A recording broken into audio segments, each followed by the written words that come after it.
اللہ الرحمن الرحیم۔ صحیح مسلم جلد سوئم حدیث نمبر 6169 صفحہ نمبر 306۔ حضرت سہل بن سعد رضی اللہ تعالیٰ عنہ بیان کرتے ہیں، آل مروان میں سے ایک شخص کو مدینے کا عامل بنایا گیا۔ اس نے حضرت سہل بن سعد کو یہ حکم دیا کہ وہ حضرت علی کو برا کہے۔ حضرت سہل نے انکار کیا۔ اس نے کہا، اگر تم انکار کرتے ہو تو یوں کہو، اللہ تعالیٰ ابو تراب پر لعنت کرے۔ توبہ من ذالک۔ حضرت سہل نے کہا، حضرت علی کے نزدیک ابو تراب سے بڑھ کر کوئی نام محبوب نہیں تھا۔ جب ان کو ابو تراب کے نام سے بلایا جاتا تو وہ خوش ہوتے تھے۔ راوی نے ان سے کہا کہ ہمیں ان کا وہ قصہ بتاؤ کہ ان کا نام ابو تراب کیسے رکھا گیا۔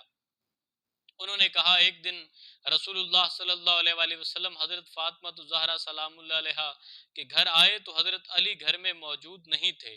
فرمایا، تمہارا امزاد کہاں ہے؟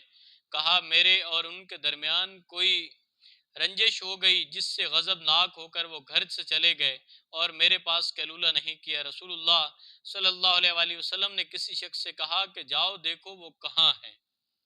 اس شخص نے آ کر کہا کہ وہ مسجد میں سوئے ہوئے ہیں۔ رسول اللہ صلی اللہ علیہ وآلہ وسلم حضرت علی کے پاس گئے، در حالانکہ وہ لیٹے ہوئے تھے اور ایک جانب سے ان کی چادر ڈھلکی ہوئی تھی اور ان پر مٹی لگی ہوئی تھی۔ رسول اللہ صلی اللہ علیہ وآلہ وسلم اپنے ہاتھ سے وہ مٹی جھاڑ رہے تھے اور فرما رہے تھے، اے ابو تراب اٹھو، اے ابو تراب اٹھو، اے ابو تراب اٹھو۔